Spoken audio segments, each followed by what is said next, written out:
there are tons of peanuts that are being grown in China. They're imported in the United States. They're dirt cheap, no pun intended. And but no one has to disclose that they're using peanuts from China. You're listening to the Digest This podcast, and I'm your host, Bethany Cameron.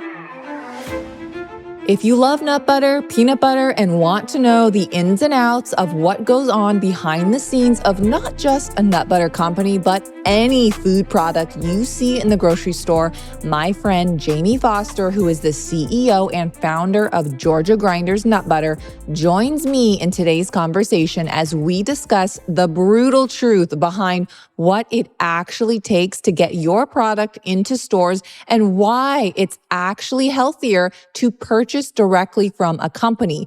We talk about the middlemen. Yes, I said men, that's plural. The questionable ways grocery stores store your food behind the scenes, the costs associated in getting your product into a store, and what these major store chains actually charge to sell a product. And of course, all things nut butter, from the source of the nut to why they grind their own nuts from whole versus pre-chopped nuts, oxidation, and so much more. You will never look at any nut butter company again after listening to today's episode. Oh, and I have a 20% off discount code for you all. So stay tuned until the very end. Poop, constipation, and diarrhea is something that can be a taboo topic, but we all have experienced it in some shape or form. No pun intended. But seriously, the way our poop looks, smells, and the frequency we do it is key to measuring our gut health. But that's not the only way to measure. If you suffer from acne, poor immune system, brain fog, even depression and anxiety, these also are signs and symptoms of poor gut health. In fact, studies are now coming out that our gut microbiome is linked to obesity and type 2 diabetes. Now, the first thought of action for most would be to take a probiotic, and they do help, but with so many on the market and so many conflicting opinions, it's hard to decipher which one is the best and the best for you.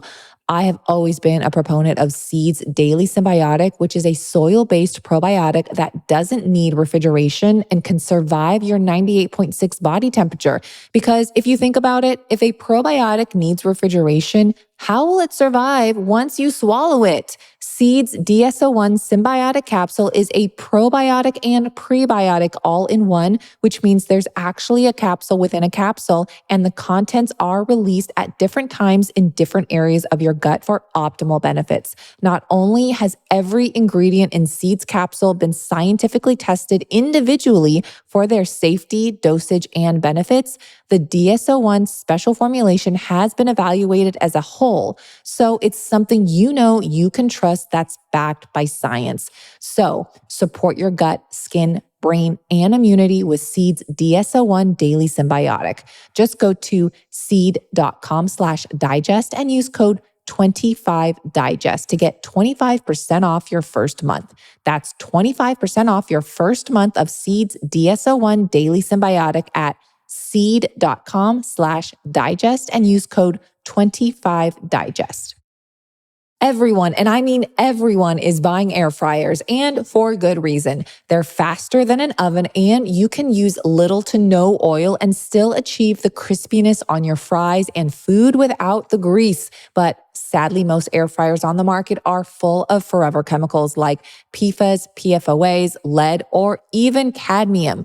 But our place is different. Their Wonder Oven not only air fries, but toasts, bakes, broils, and roasts. That's right, you can roast an entire chicken and even bake cookies in it. It preheats 75% faster and cooks up to 30% faster than traditional ovens, so you can whip up dinner in no time. I have their original Wonder Oven in the color spice, but they have other colors, and they even came out with a larger Wonder Oven if you have a larger family and want to cook up more food. I don't even own a toaster. We just use this to toast our bread to perfection. So if you're buying quality food and ingredients like grass-fed meat and organic produce, but still cooking with pots and pans containing forever chemicals, then all your efforts to eat clean kind of just went out the window, because what you cook your quality food in can contaminate it if you're not using clean cookware, bakeware, and air fryers. Thankfully, our place has them all without the no-no materials. Go to our place today and use code DIGEST at checkout to receive 10% off site-wide. They have a 100-day risk-free trial, free shipping, and free returns. So you can experience this game-changing cookware with zero risk. Go to FromOurPlace.com/digest and use code DIGEST. Okay, Jaime Foster, you are here with me today, and you are the owner, founder of Georgia Grinders Nut Butter. So welcome to the show. Thank you, Bethany. I'm really excited to be here. I have followed you for years, and I recently started listening to your podcast about 6 months ago, and it's truly helped me on my own healing journey. But I love sharing it with people, and it truly is an honor to be here today and talk to you a little bit more about Georgia Grinders and what we're all about. Yeah, well, if anyone loves nut butter, then you're going to want to listen to this episode. But it's more, I really don't know where the conversation is going to lead. I have some interesting questions, and I really want to just share not just about nut butter, but the whole ins and outs of running a business, because you definitely know that. And I think there's some misconceptions, and some people may not think that it is all rainbows and butterflies when you are creating such a business. But since you've been listening to the podcast, then you'll know I like to start it with some rapid fire yes or no questions. Are you ready? Yes, I do. I am ready. Okay. 4 questions. Here we go. Yes or no. Is all nut butter created equal? No. Does organic nut butter automatically mean it's better?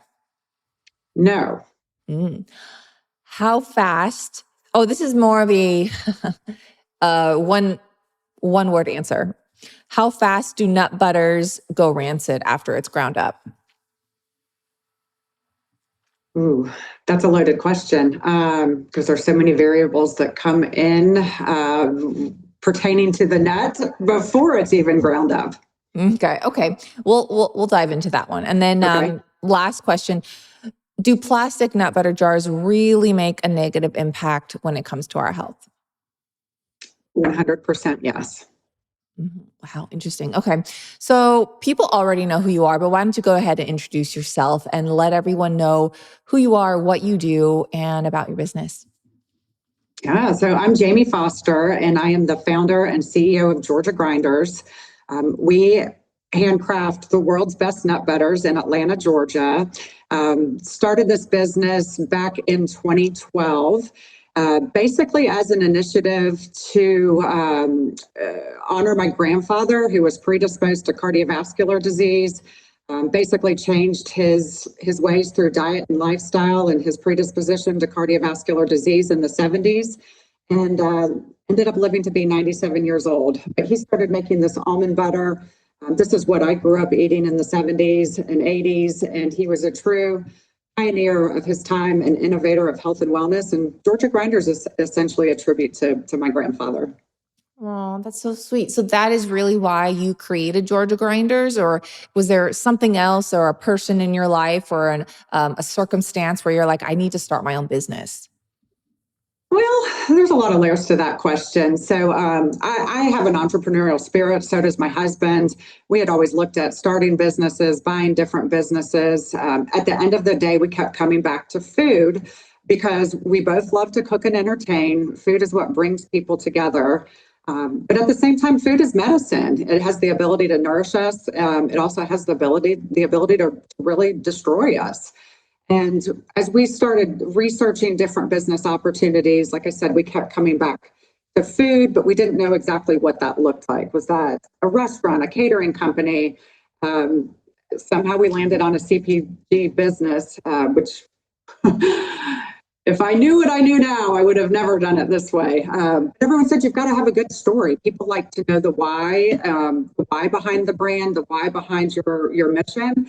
And it kept coming back to my grandfather and his story and this almond butter that he took so much pride in making.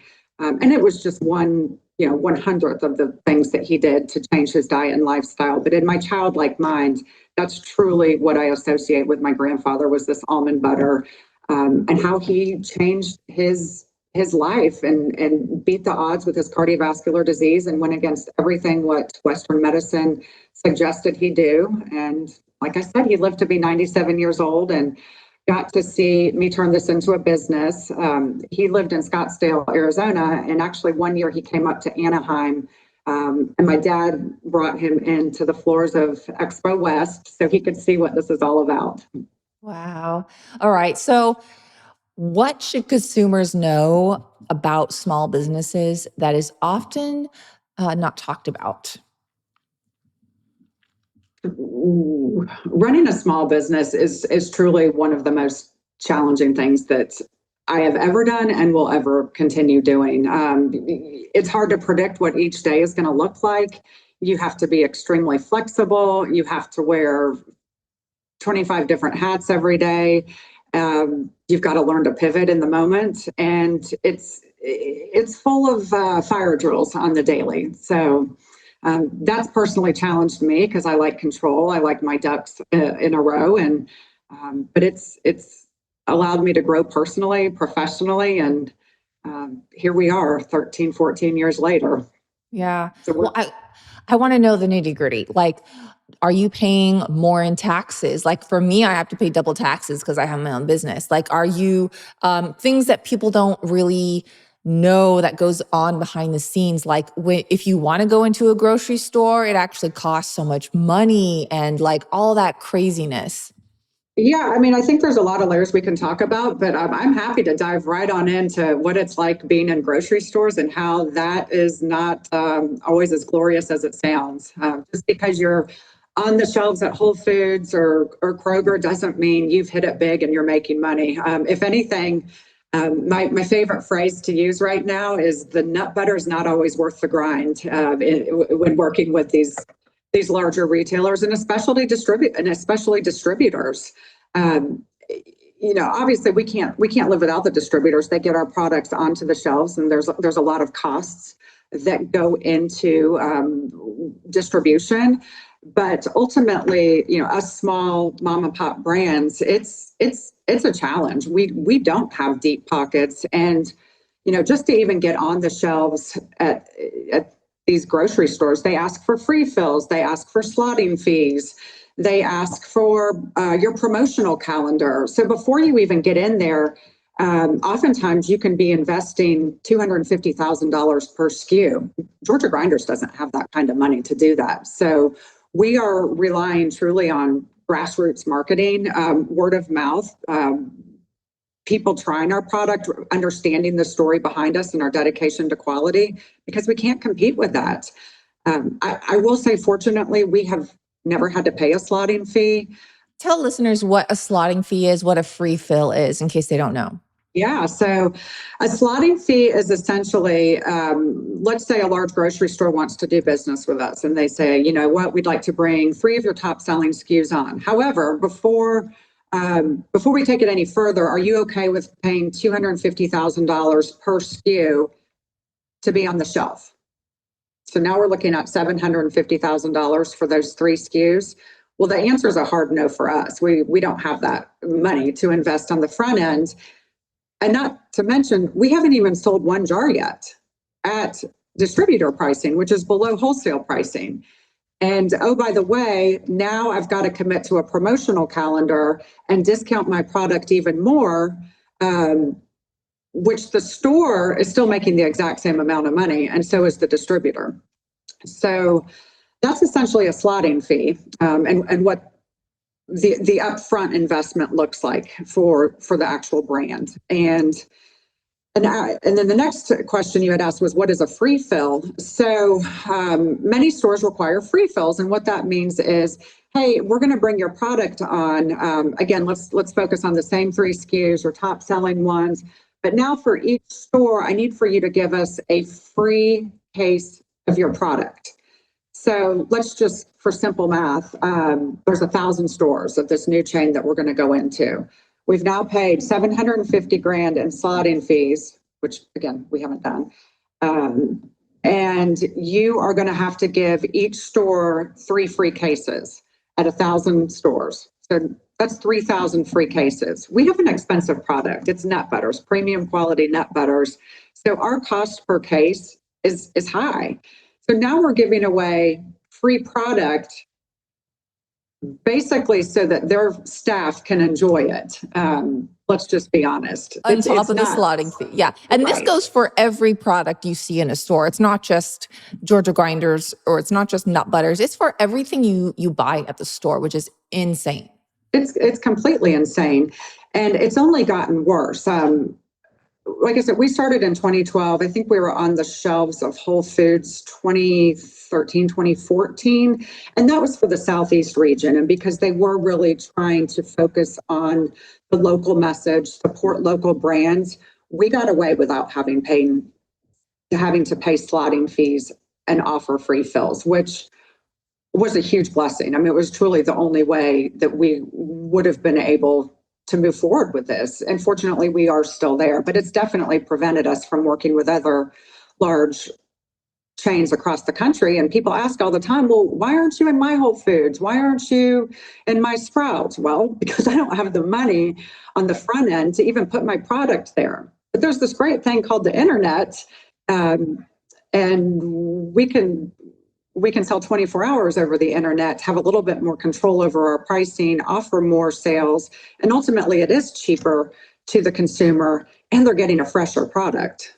Right. And I think that is a huge, maybe not misconception, but there's a miscommunication or people that think, because they ask me about my protein, they're like, how come get into Sprouts, get into Whole Foods? Like, I want to see you in Walmart, Yeah. And that'd be great. But as you just mentioned, we are a small brand too. Bethany's Pantry, we don't have literally like millions of dollars or even hundreds of thousands of dollars to just put in and then cross our fingers and hope it's going to sell. Because if it doesn't sell, guess what? Then the store will boot you out and you're just out that money.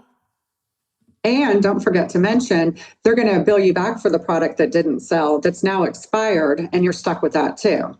It's insane. It's insane. And I don't think people realize all of the money it takes to just get into a grocery store, and you're hoping there's enough people that will actually buy it and it will move product. And it's frustrating as someone myself that has to deal with this. And I'm like, I'm sorry. But at the end of the day, like you just said, it's better for the consumer because it is cheaper for them. And they are getting a fresher product because it's not sitting on the store shelves. It's not sitting in a warehouse in the distributor. So they're getting, for your product, they're getting freshly ground nut butter, aside from, instead of just this other nut butter that has been sitting for who knows how long. Absolutely. Well, and another thing too, with, working with distributors who then take it to these large chains, we lose control in the process. We lose control how they store it. We lose control if somebody accidentally breaks something, which we get charged back for breakages on their end too, by the way. And then ultimately, once it gets delivered either to the distributor's warehouse or ultimately to the store and their warehouse, there's no guarantee that they're going to rotate it first in, first out.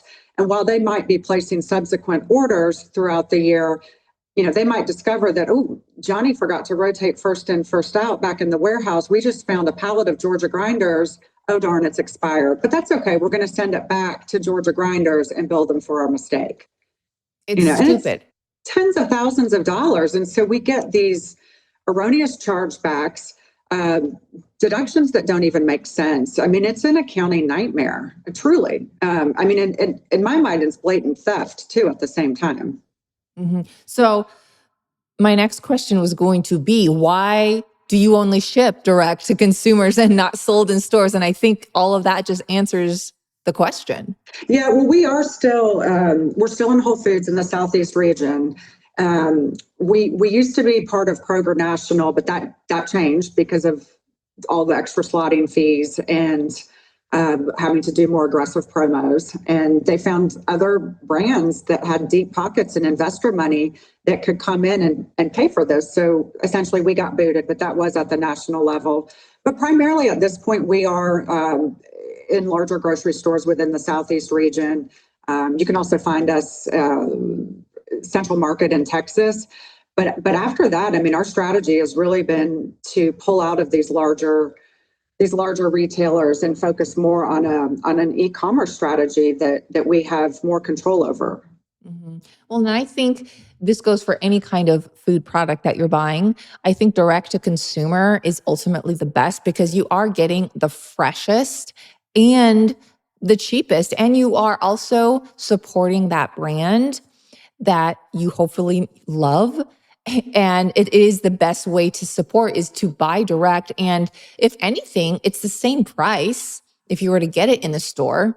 Yeah, I mean, I think at the end of the day, obviously going into the grocery store, being able to pick and choose and select your products, people still like that. It's a habitual process, of going to the store. But I do think since COVID, more and more people are getting comfortable buying online and more comfortable paying for shipping. That used to be a huge deal breaker for us because shipping is expensive nowadays. Gas is through the roof. It costs an arm and a leg to ship, to insure, and we pack in glass, so our products are heavier. And yes, you're going to always get a fresh product from Georgia Grinders because we warehouse very little product, but you're always going to get a quality product too. And it's not ideal to purchase one jar. Yeah, going to the grocery store makes sense. You can buy one jar, and I don't suggest that when purchasing from Georgia Grinders directly because it doesn't make sense from a shipping perspective, and when you break it down from a cost per jar analysis. But for those that love our brand, it's easy to buy 2 or 3 jars at any given time, and then essentially it does become the same price as it is at the store. Right, or even just going in with a friend, and splitting the costs. Yeah. Yeah, and we're always offering. We have a lot of promotions and discount codes.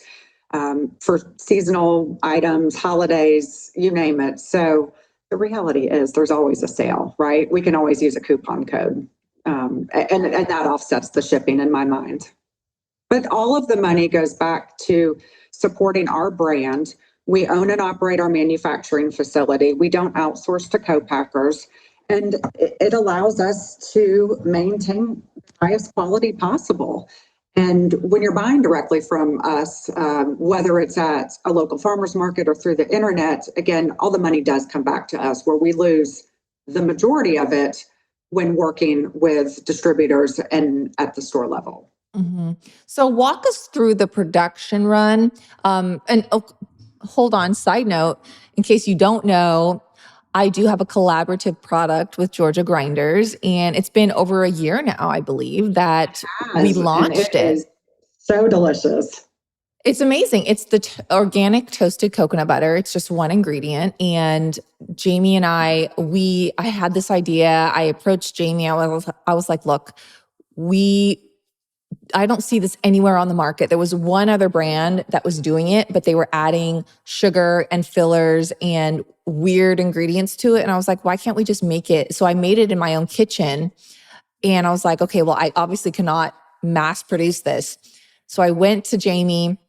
She was able to do it. And even though it's one ingredient, there's still a recipe because you have to know how long to toast the coconut butter. And if it toasts too long, it has a different flavor and all of that. So can you walk us through what it takes to, like, the production run of our collaborative toasted coconut butter, like from sourcing to product testing and timing and grinding and all that?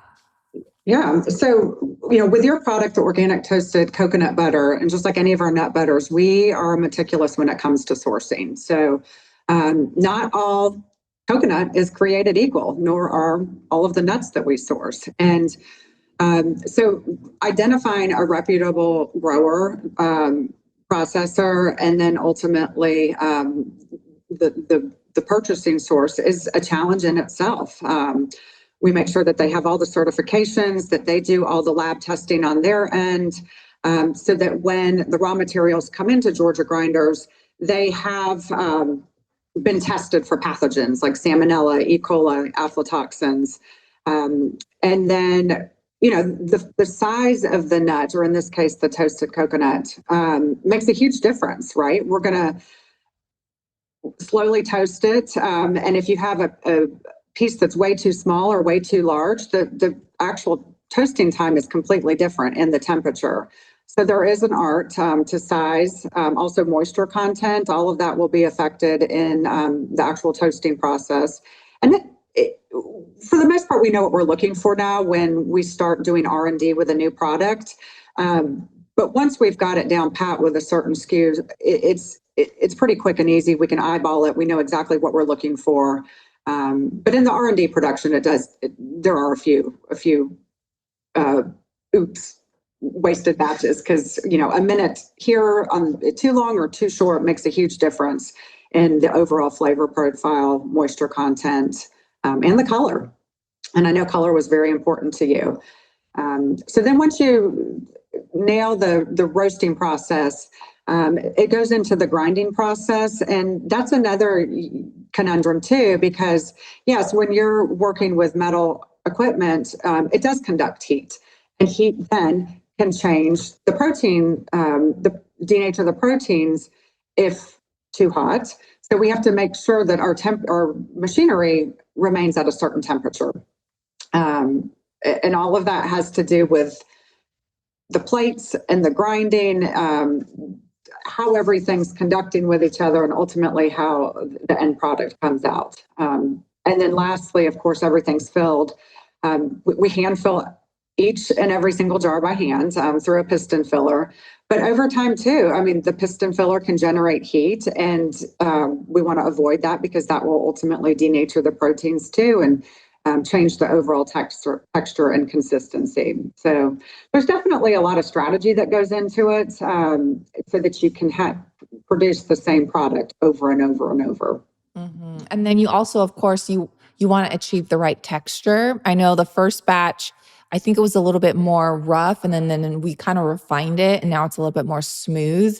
But for the nut, let's pivot here, because I want to know the sourcing of the nuts. And you get whole nuts as versus maybe another brand would just get crushed nuts because we're like, oh, we're going to crush them anyways, right? Yes. So most people think of the big, beautiful nuts as being reserved for, food, snacking, Decorations or decorative items at the end. So, and they're prettier, they're larger, they have a higher skin ratio, and they're full of more moisture and flavor. And once a nut's been chopped up or into pieces, or you have the remnants and the residue, you got to think that they're exposed to air. The oxidation process starts, which changes the flavor profile, the moisture content, which ultimately affects the end product, right? And the nutrition. And the nutrition profile too. So it really does make a difference. A lot of people think that, we're crazy for grinding these big, beautiful nuts, but it really makes a difference in the end product. And because they are superior nuts, we're not having to mask inferior flavor with flavors, with additional oils. The moisture content is high. You really get to taste the natural flavor of the nut. So why would we start creating all these crazy flavor profiles? Typically, those are done when you need to mask an inferior raw material. If you love the taste of coffee but can't handle it because you get the jitters, well, you have to try my favorite coffee alternative. It's called Nandaka, and it's from my friends over at Peak Tea. This coffee alternative reminds me of an upscale hot cocoa when enjoyed warm, but you can also add it to a smoothie or over ice for a creamy coffee alternative drink. It's designed to help hormone regulation infused with ceremonial Peruvian cacao to activate metabolism, functional mushrooms to enhance mood and promote cellular renewal, and fermented pu'er tea that provides calm, sustained energy. And if it's from Peak, you already know you can trust that it's organic, vegan, and non-GMO. And the best part is that there's no added sugar, preservatives, fillers, or quote, natural flavors that are commonly being added to teas and drink mixes these days.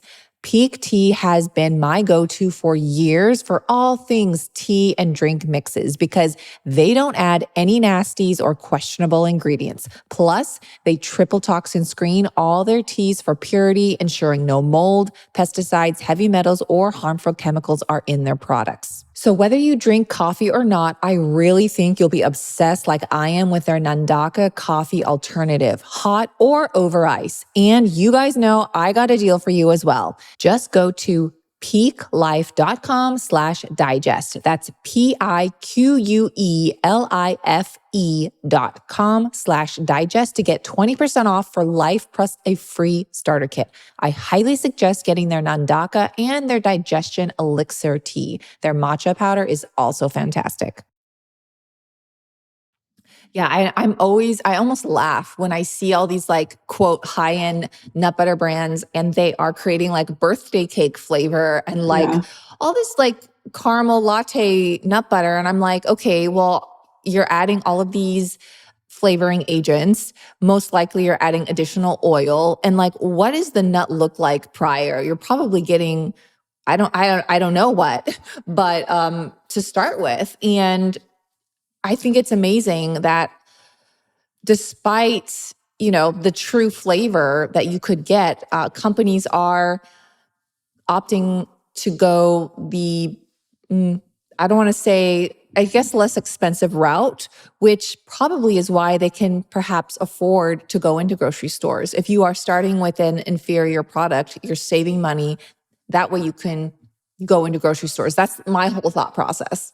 Yeah, you're absolutely right. It all comes down to cost. And, people want to reduce their cost of goods as much as possible. And the first thing to suffer is quality. But, we stand behind our quality 100%. And it's just not the same product. We've experimented with lower quality nuts, but it doesn't taste the same. The flavor profile is completely off. The moisture content, it's dry.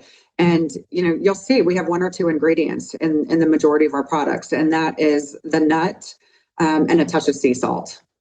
Mm-hmm. Now, I think you'll never find additional oils like palm oil and, no crazy flavorings. Right. Any oil is just the naturally occurring ones that are just rising to the top. That's correct. I get questions too when people purchase the toasted coconut butter, and they literally send me a photo, and they're like, why is there like this weird stuff at the top? I'm like, that's coconut oil. Like, Have you ever seen coconut oil before? Yeah, and I will say the coconut butter is a fun one. That does not settle like our standard nut butters do, and it is pretty cool to see the separation between the pulp and the coconut oil. Especially with, we're here in the Southeast, our summers are extremely hot. So you do see that extreme oil layer in a liquid form. And then in the cooler months, it's definitely a full solid of coconut oil. And then, go ahead. Oh, but I was going to say, but the beauty with that one, you just slightly warm it, stir it together, and it comes back into formation quickly. Mm-hmm. And I think that's something people don't realize yet. But I think my listeners, they're very smart and they know. But it's so funny when I'll get like a shipment of the toasted coconut butter in transit, the jars are laying on their side sometimes. And so when they arrive, the oil is literally like on one side because of how it was shipped. And so I just think it's funny sometimes how it arrives. But whatever. I think all the I guess we'll call them the imperfections, right, of shipping, really show that it's a natural product too. Like we're not adding stabilizers or emulsifiers to our product to keep it in formation. So I think a little natural separation is a beautiful thing. With some of our other nut butters, I think it's pretty cool when you can see particles of skin in it. And I'm referring to the skin on the nut, not human skin. That sounded kind of gross. But I knew what you're see talking about. flakes of skin. It's a natural product. It's simple, pure, clean, and nature's finest.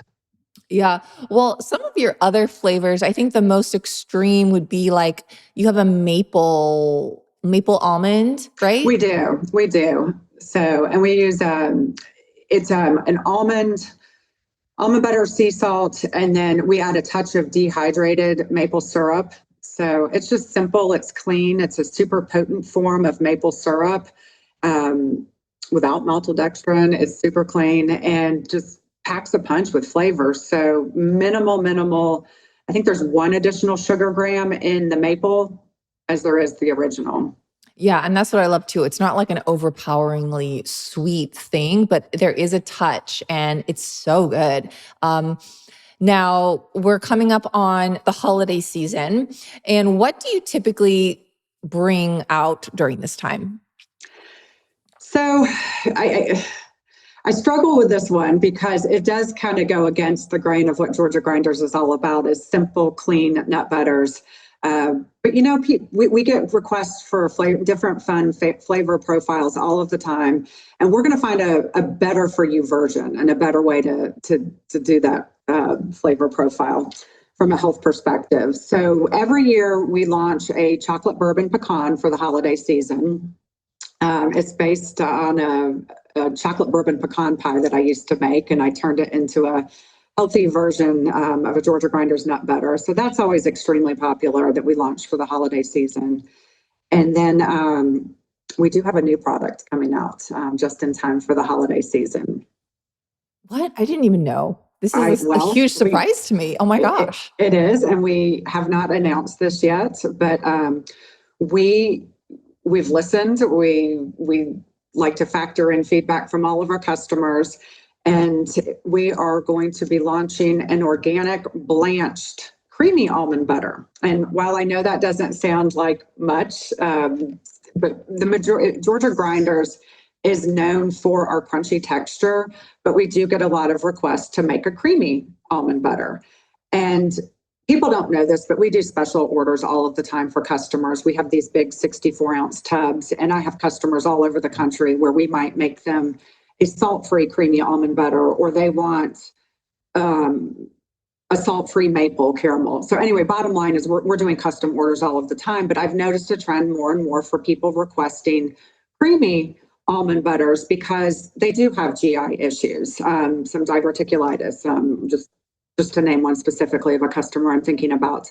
And then we have some other people that absolutely do not like to see the skins on the nuts for 1,000,001 different reasons, even though the skins do provide a lot of nutritional value. And so we decided, let's go for it. Let's do a blanched organic creamy almond butter for the holidays. Let's just test the market. This is based on customer feedback, and we're hoping to have it launched here in the next, I'm hoping 6 weeks. Oh, wow. So maybe by the time this episode comes out, we'll have to see. That's amazing. So I'm thinking, so if you guys don't know, like for a lot of people, even including myself, the skins of almonds can cause a lot of digestive upsets. And that's why a lot of people are like, oh, I can only have blanched, or I can, so is it going to look like very similar to maybe a cashew nut butter? You know how it has that like smooth. Oh yeah, because we make a cashew butter. I know exactly what it looks like. It actually does look similar to that, smoother, but the color is a little bit darker. Even though the raw almond actually looks almost white, in my opinion. But by the time you slow roast it, it releases the essential oils, and it does take on almost a caramel hue when roasted and ground. Oh, interesting. Now, is there a reason you only do roasted and you don't do raw nut butter?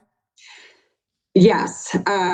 We are just not set up to do raw almond butter. We've tried making it. It did not work out with our equipment and machinery. And because my money tree hasn't been fertilized, we just haven't been able to upgrade to more expensive equipment that could really handle the capacity of raw nut butters without having to add additional oils to it. Got it. Okay. Yeah. So that was a question. So, like, for example, the equipment you currently have, does roasting kind of help break down the grinding process per se? More or less, yeah. So we're slow roasting at a very low temperature. That just it's right in compliance with the FDA standards for a kill step at the lowest level. So essentially, there is still life left in these nuts. If you were to sprout them, they would sprout all day long. But with the slow roasting process, it does help to release the essential oils. They're directly ground into nut butter, and so with the temperature, it just helps everything to grind a little bit smoother, higher moisture content without having to add in additional oils. Almost like flash steaming vegetables or something, like real quick. Great analogy. Like yeah. I'm just trying to think, because when you steam vegetables, you actually can digest them a lot better. Mm-hmm. And I've tried. We tried making raw almond butter. Gosh, when we first started, it didn't work. It clogged the grinders. It was a complete pain, and it would have forced us to change all of our processes. And all 13, 14 of our SKUs do require slow roasting, and for the most part, we can use the same protocol for. Okay. So what are big box nut butter brands not telling us? Give us the dirt. Oh gosh, there's so many secrets. I don't even know where to begin. I just think that it's no secret that the FDA and label requirements are completely skewed, right? There's so many things that they require that we put on, but there's so many things that we don't have to put on at the same time. So I do always question, well, what did this brand leave off?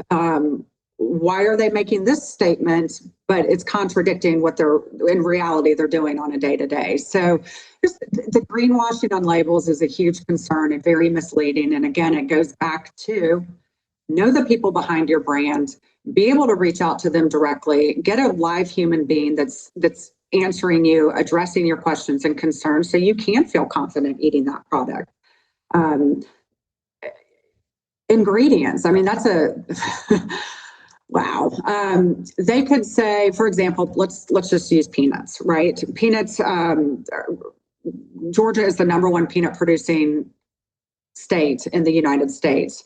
However, there are tons of peanuts that are being grown in China. They're imported in the United States. They're dirt cheap, no pun intended. And but no one has to disclose that they're using peanuts from China. So another question is, ask your manufacturer, where are you sourcing your raw materials from?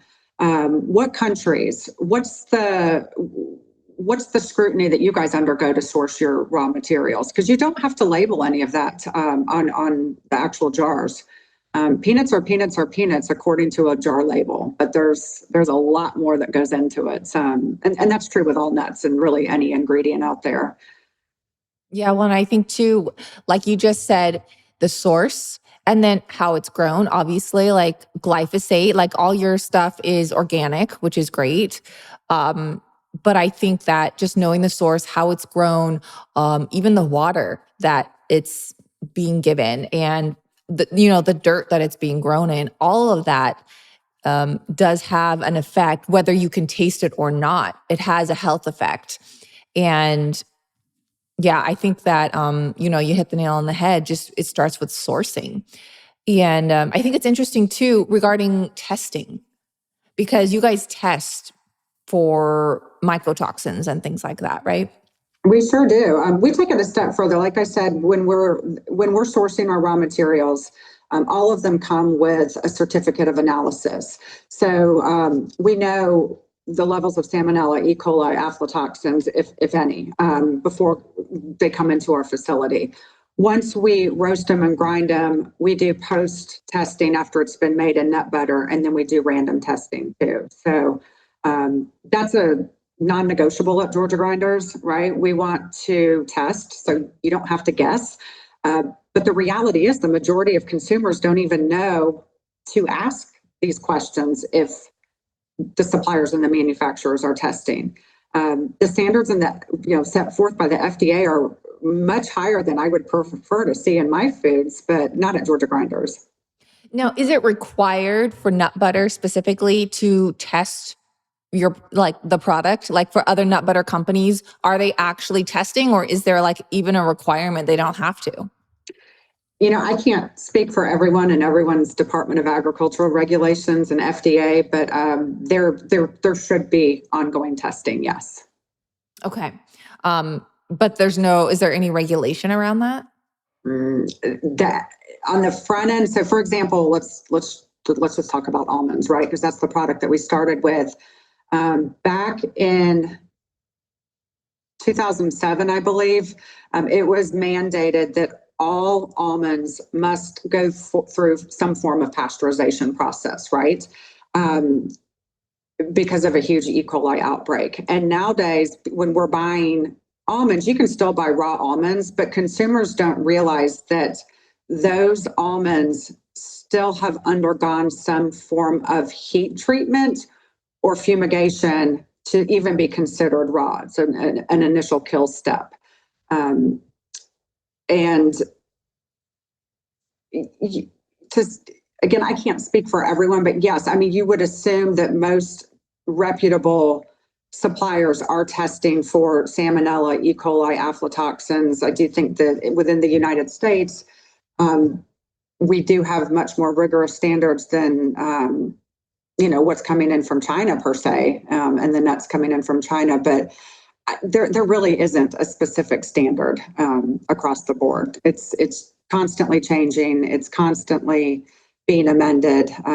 But at Georgia Grinders, we do, on the front end of receiving nuts, have aflatoxin, E. coli, and salmonella levels, and then test again post-production. And I would think, and I hope to believe, that most nut butter manufacturers are also requiring the same from their suppliers. But one would hope, but there's no guarantee. I mean, people are looking to cut costs every day right now. And, but at the end of the day, I mean, no one wants to go out of business either, because they don't have at least up to par food safety standards put into place. Mm-hmm. So what made you choose glass over plastic bottles? I mean, obviously, I think it's obvious, but is it because obviously the nuts are ground up, and it would be different if you were storing whole nuts in a plastic bottle versus ground nuts in a plastic bottle? Right? Yeah, I mean, at the end of the day, microplastics are everywhere, right? And if it's one more way we can help to eliminate them in a product that we personally have control over, I mean, that was our goal, right? Let's eliminate the plastic. It's better for the environment. But to answer your question specifically, when a nut butter is ground up, and you do have oil leaching into the microplastic or leaching into the side of the jar and pulling out the microplastics, it does increase your risk of exposure. Whereas if a dry nut is actually being stored in a plastic container, the reality is it's probably not going to leach plastics as strongly as a ground up nut butter would be doing. Okay. Now I want to go back to peanuts really quickly, because a lot of my listeners know that I don't consume peanuts and I avoid them, even though I don't really have a peanut allergy, just for digestive reasons and all of that. However, I know that your peanuts are different than most. Can you explain a little bit more? Well, it's not that they're so much different than most, right? Peanuts are legumes. They're grown in the ground. They have a shorter life cycle. They're easy to grow, easy to produce, easy to actually process at the sheller level too. But what's different about Georgia Grinders too is we, again, with all of the lab testing on the front end and the back end, I can guarantee that ours do not have mold in it, that they do not have the aflatoxins. And maybe what you're referring to is how we are different is our unique partnership with Georgia Organics and the Georgia Organic, which stands for the Georgia Organic Peanut Association. And I'm sorry, Georgia Organics and GOPA, which stands for the Georgia Organic Peanut Association. We did one of the very first collaborations to support farmers in South Georgia to grow organic peanuts. They had zero incentive to grow organic peanuts because, again, being the number one state for producing peanuts in the country, and it's subsidized by the government, they were making more money. And then to have to clear their fields, go through the organic process, it wasn't going to happen. They would lose too much money in the process. So through a series of grants and funding through Georgia Organics and GOPA, we were able to work with some farmers in South Georgia who started growing organic peanuts. We were able to get funding for an organic processing facility in Middle Georgia. And then ultimately, Georgia Grinders were an organic certified facility. So we were the third step in the process to bring the very first truly Georgia grown organic peanut butter to market. But it was just, truly an initiative of collaboration, working together, because these poor farmers, I mean, their expenses are through the roof, and their margins are squeezed tighter and tighter each year too. So it just wasn't a priority of theirs to grow organic peanuts. Well, I think you bring up a good point, and just in general, is that a lot of people I see, they're complaining about prices of X, Y, and Z food, and they're blaming maybe the company or the grocery store, where it really goes back to the grower, because they're getting hit with costs and like the raw ingredients that those people are the cost of those ingredients are going up. So then it just trickles down to the manufacturer and then the brand and then the everything. Yeah, there's so many layers that start from, the grower, the shellers, the processors, gas prices to move everything around, manufacturing costs. The distributors have their margins to meet too, and they keep going up with their rising costs. But I think ultimately too, what's causing food to be so darn expensive, and quality food, that is there's so many certifications out there now, and some of them are completely irrelevant. But they're mandated by a lot of these stores. They're mandated that everyone has the GMO Project Verified certification, which, nuts traditionally, especially peanuts, have never been genetically modified. And to have to go through and pay for a certification on products that have never been genetically modified, it's expensive. To get certified gluten-free when we only produce nut butters in our facility is expensive. To be certified vegan, it's expensive, right? All of these, they're great for consumers to be able to visually eyeball and read quickly at the store level, and for stores to be able to promote it. But at the end of the day, my encouragement to all consumers is read the ingredients, make sure the ingredient list is short, and the cost is probably going to come down because your brands aren't having to pay for all of these certifications at the tune of thousands and thousands of dollars each year. Yeah, I think you bring up a great point, because these certifications are expensive and people may not even realize you have to pay the organic, you have to pay for that organic stamp. Even if your product is 100% organic, you may be a small brand and you may not be able to pay to get that organic certification, even though everything is organic and you're doing everything right by the book. Even though it's non-GMO, you have to pay the non-GMO project, which is ridiculous. And I think it's a scam that you have to pay for just a stamp on your product. And then, because again, I get hounded down by, about my protein powder. They're like, how come it's not organic? It's like, well, it is organic. It's literally better than organic, honestly, because of European standards. But it's like, well, we don't have all this money to just pay for this stamp, even though it technically is. Anyways, it just makes me mad. Yeah, and that's where it comes down to, again, understanding ingredients, knowing knowing the brand and who's behind it, and just sticking to your roots too, no pun intended. The more natural a product is, typically the better it is for you. And now, would you ever do a mixed nut butter? Yes. So we do actually make one already. And and I know you were laughing at a birthday cake flavor earlier, but we actually do. It is a tribute to Georgia Grinders that we release every year on our birthday, which is in March. And it's a mix of all of our nuts together. Okay, it's only available in March though? Typically in the springtime is when we launch it. The March month is our anniversary. So it's just kind of a fun birthday celebration. The first few years that we did launch it, it did include sprinkles, and customers love it, right? Does it include sprinkles though? It does include sprinkles. Really? So, it's like on the top or like throughout? They're throughout. Throughout? They're okay. Throughout. But it's not one of our staples. We're all about balance and celebration too. And so it is one of our fun off the books products that we do release for our birthday month. So what nuts are in them? Give us the lowdown. It has hazelnuts, cashew, almonds, pecans, and peanuts. So all 5 of the nuts. Did I forget anybody?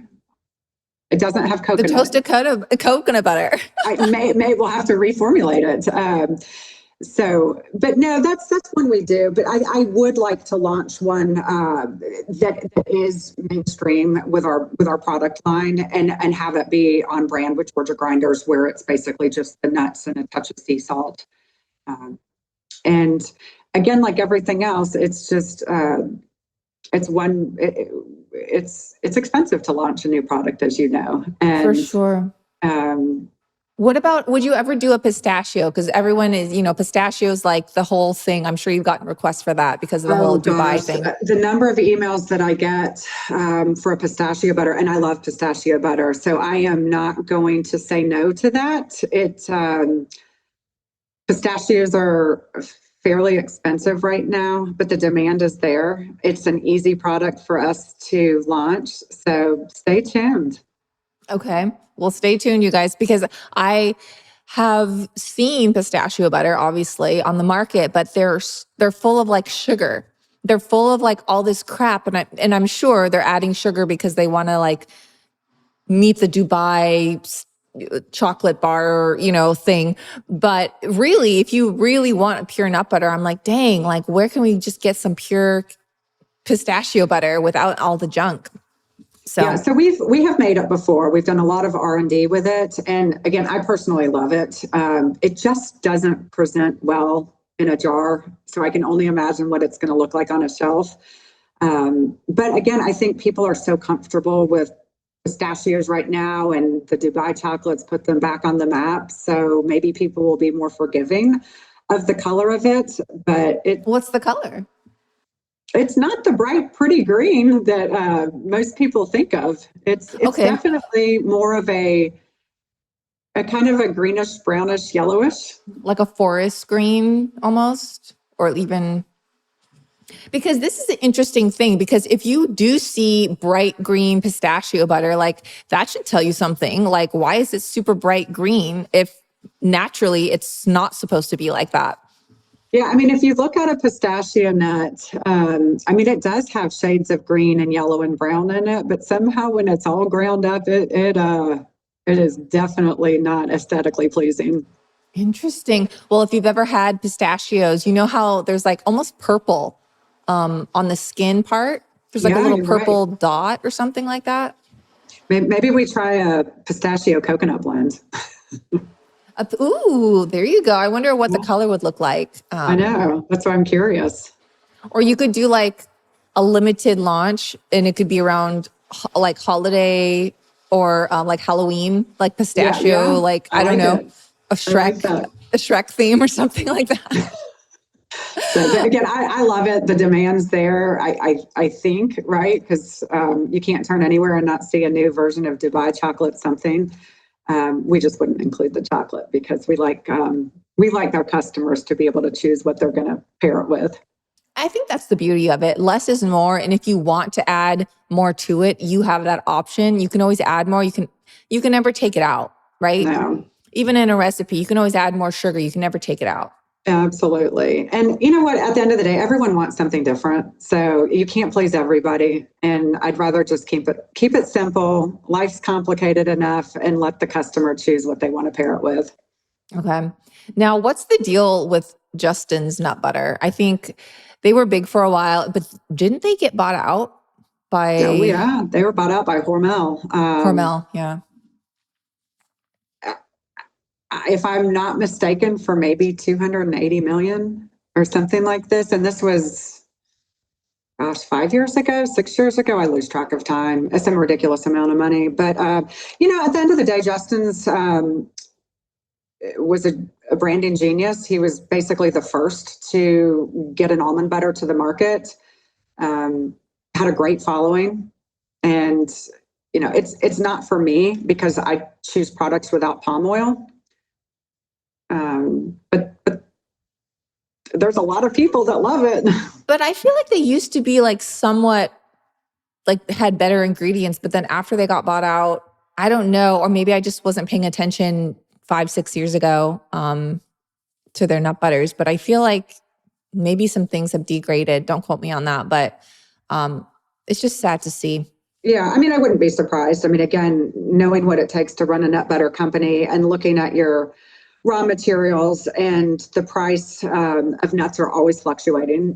They're commodities, and it's every month that the numbers are always changing. So, the reality is, I can tell you, just purely based on taste, that they're buying, more of the chopped pieces of nuts, less expensive, less moisture content, less flavor, less nutrition.